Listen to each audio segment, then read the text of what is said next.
സ്നേഹമുള്ള തണൽ കുവൈറ്റിൻ്റെ പ്രസിഡന്റ് സി അജ്മൽ വേങ്ങര, നമ്മുടെ ഈ പ്രോഗ്രാമിൻ്റെ convener Shanavas, Jinu K V, അതുപോലെ തന്നെ നമ്മുടെ ഉദ്ഘാടനം ചെയ്ത ബിനു വികാരി അച്ഛൻ, അതുപോലെ തന്നെ നമ്മുടെ ഉസ്താദ് അബ്ദുൽ കലാം മൗലവി, അതുപോലെ തന്നെ ഇപ്പോൾ ഇവിടെ മുഖ്യപ്രഭാഷണം നടത്തിയ നമ്മുടെ പ്രിയപ്പെട്ട അനിൽ ആറ്റുവ, അതുപോലെ തന്നെ ഇവിടെ എത്തിച്ചേർന്നിട്ടുള്ള എൻ്റെ പ്രിയപ്പെട്ട തണൽ കുവൈറ്റിൻ്റെ എല്ലാ മെമ്പർമാർക്കും എൻ്റെ സഹോദരി സഹോദരന്മാർക്കും ഈ തണൽ കുവൈറ്റിൻ്റെ പേരിൽ ഞാൻ ആശംസ അറിയിക്കുകയാണ്. അതുപോലെ ഈ ഇഫ്താർ സംഗമത്തിൽ പങ്കെടുക്കാനെത്തിയ എൻ്റെ പ്രിയപ്പെട്ടവരെല്ലാവരും നല്ല രീതിയിൽ തന്നെ നമ്മുടെ ഇതിൽ സഹകരിക്കുക. ശബ്ദങ്ങളൊന്നും ഇല്ലാതെ തന്നെ ഇനി നമ്മുടെ ഉസ്താദ് പ്രസംഗിക്കാനുണ്ട്. അപ്പോൾ അതൊക്കെ കേൾക്കാൻ ശബ്ദകോലാഹലങ്ങളില്ലാതെ നമ്മളത് വീക്ഷിക്കണം എന്ന് പറഞ്ഞുകൊണ്ട് ഞാൻ നിർത്തുന്നു. നന്ദി, നമസ്കാരം. അടുത്തതായി ആശംസാ പ്രസംഗത്തിനായി ഹബീബി കുവൈത്ത് രക്ഷാധികാരി ശ്രീ ജലീൽ തൃശ്ശൂർ അവരെ ക്ഷണിക്കുന്നു.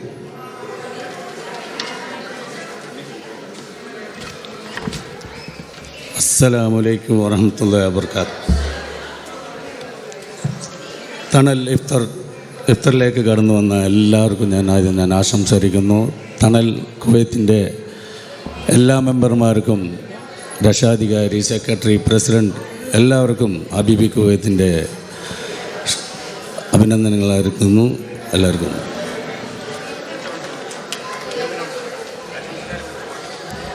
അടുത്തതായി കുവൈത്ത് പ്രവാസി അസോസിയേഷൻ രക്ഷാധികാരി ശ്രീ അനൂപ് ഉളിക്കലിനെ ക്ഷണിക്കുന്നു.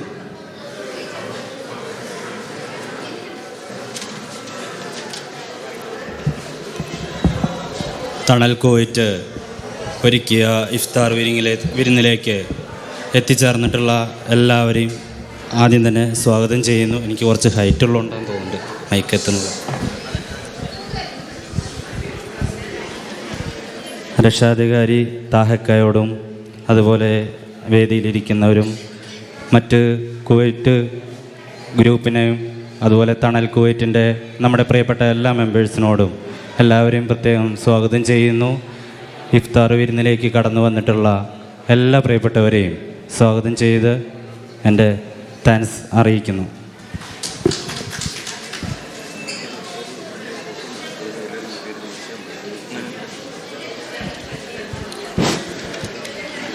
ഇഫ്താറിനുള്ള നമ്മുടെ ആഹാരം ക്രമീകരിച്ചിട്ടുണ്ട്.